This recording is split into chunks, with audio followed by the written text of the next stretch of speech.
Todas as quartas-feiras aqui no Estúdio CBN, o quadro Seu Direito, dúvidas sobre direito trabalhista. Doutor Vinícius Cascone mais uma vez com a gente. Vinícius, muito boa tarde. Boa tarde, Marco. Boa tarde a todos os ouvintes da CBN Campinas. É sempre um prazer estar com vocês aqui. Prazer sempre nosso. A gente pede no início do programa quem tem dúvida de direito trabalhista e os ouvintes começam a mandar.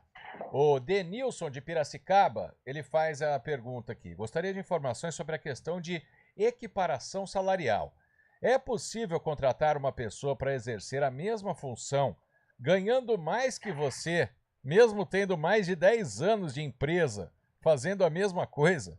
Isso é permitido por lei? Então você contratar um funcionário para a mesma função mais caro, vamos dizer assim, do que o que já está lá, Vinícius?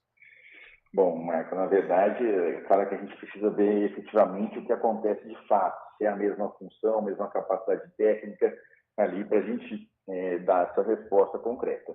Mas o fato é que, de forma genérica, né, a CLT, que é a consolidação das legislações das leis trabalhistas, né, ela estabelece que a equiparação salarial ela pode ocorrer, né, então, no caso, um empregado tem direito a receber o mesmo salário de outro empregado, desde que faça a mesma função num intervalo, né, de tempo de contrato de trabalho não superior, aí no caso, a 2 anos na mesma função ou 4 anos na mesma empresa. Então, nesse caso aí, pelo que eu estou entendendo da dúvida do ouvinte, né, é que justamente tem uma outra pessoa que foi contratada depois do que ele já estava na empresa fazendo a mesma função que esse novo empregado, mas esse empregado veio ganhando mais.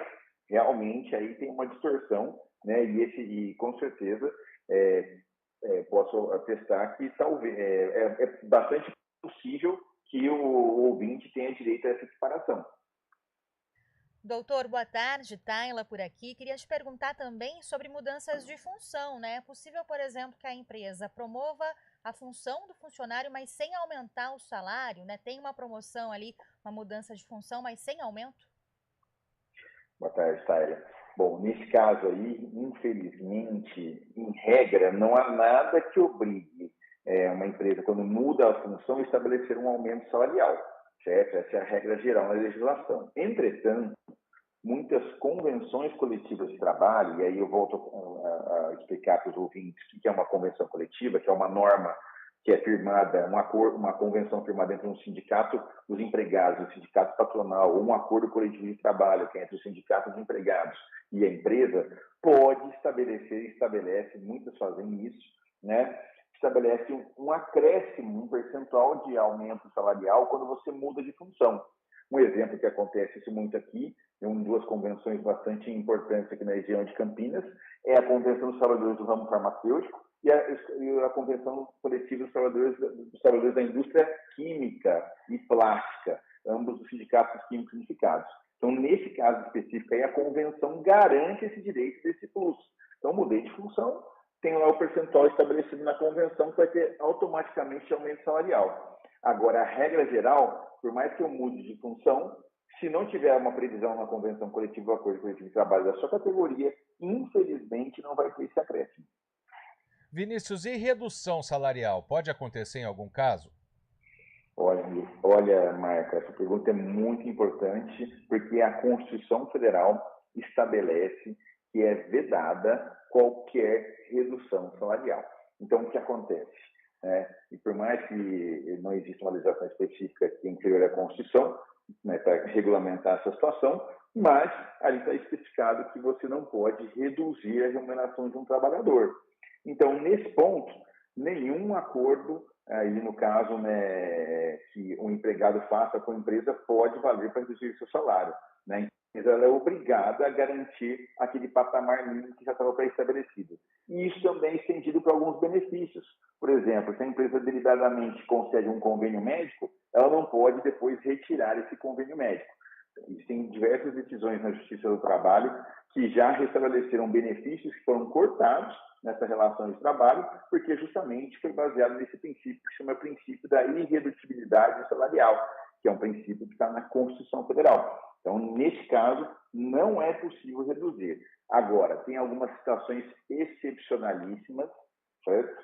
Nas quais pode-se, por acordo, junto ao sindicato da categoria, junto mais a empresa ou um sindicato patronal e o empregado, né, concordando em reduzir de forma temporária a remuneração por causa de um fato extraordinário.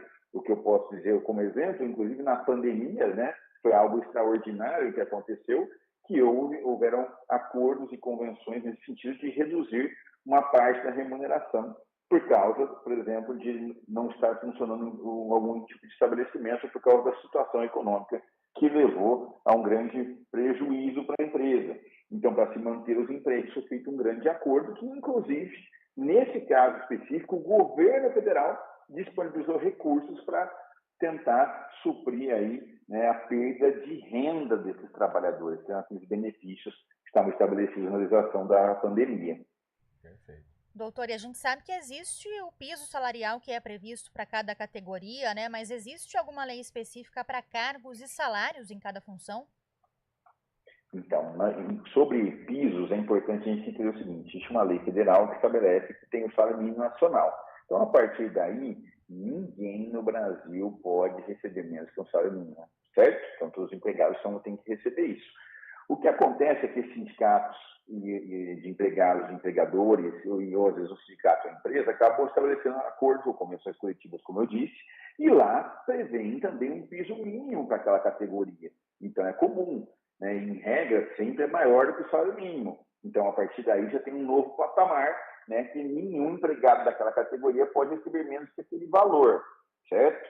Agora, em relação ao plano de cargos e salários, não existe uma obrigatoriedade na lei de determinar que a empresa tenha que criar uma política de planos de cargos e salários, apesar que muitas empresas, de forma deliberada, fazem isso espontaneamente, a criação de um plano de cargos e salários, justamente para, inclusive, estimular seus empregados, que é uma coisa importante. É importante o empregado ser estimulado para progredir dentro da empresa. E para progredir, precisa saber o que ele precisa fazer para progredir. Quando você tem um plano de cargos pré-determinado dentro da própria empresa, aí realmente o empregado pode entender e tentar buscar melhorar o trabalho, produzir mais, evidentemente, que esse é o interesse da empresa, é claro, né? E conseguir essa promoção com base em plano de cargos e salários. Acontece, inclusive, quando você tem essas previsões estabelecidas para a empresa, elas passam a integrar o contrato de trabalho dos empregados. A empresa não pode tirar o plano de cargos depois que implementou. E aí, nessa situação, existem casos, inclusive, que muitos empregados acionam a Justiça do Trabalho para garantir um eventual direito que estava previsto nesse plano de cargos e salários, ou ainda, inclusive, buscar o que aquele ouvinte ali, né, que fez a pergunta sobre a equiparação salarial, buscar a sua equiparação, né, com base nesse plano. Agora, não tem nada de ilegal, por exemplo, se demitir alguém que ganha mais e contratar outro mais barato na mesma função. Não há nada ilegal. Infelizmente, Marco, nessa situação, e o que acontece muito no mercado de trabalho é quando um empregado passa muitos anos na empresa e pode acabar ficando supostamente mais caro, né, entre aspas, eu digo assim, né, acontece que muitos empregadores acabam demitindo os empregados, né, para contratar empregados ou mais jovens, aí é uma discriminação etária, né? Também é ilegal nesse caso específico, tá? Quando existe uma prática discriminatória, aí você pode questionar isso, discutir a validade ou não dessa demissão, ou se cabe uma indenização em relação a isso, mas, evidentemente, que a empresa tem autonomia para contratar e demitir pagando as verbas decisórias. Então, acontece sim, e ela tem essa liberdade de contratar um empregado para receber menos. Doutor, tem uma dúvida que chega do Jonas, nosso ouvinte, também sobre direito trabalhista. Ele conta que ele foi advertido, segundo ele, sem ter provas, por um problema pessoal, e ele pergunta se ele pode recorrer quando ele sair desse trabalho. Toda penalidade, né? Então, tem 3 tipos de penalidades na legislação trabalhista: advertência, suspensão e a mais gravosa, né, que é a demissão por justa causa.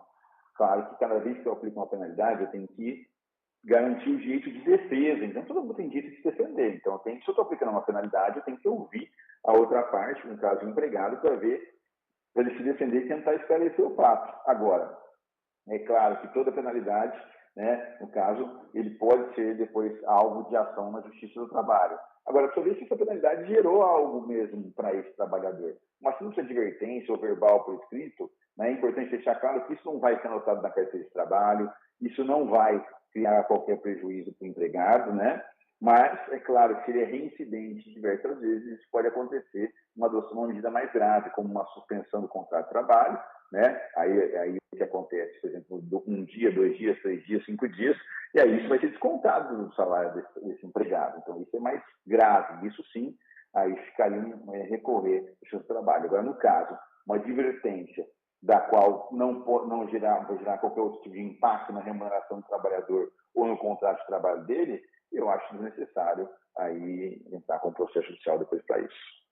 Semana que vem voltamos com outras perguntas. Vinícius Cascone, advogado trabalhista no quadro Seu Direito. Obrigado, Vinícius. Um abraço, boa semana. Obrigado, Marco. Obrigado, Tayla. Uma boa tarde a todos os ouvintes da CBN Campinas. Repórter CBN.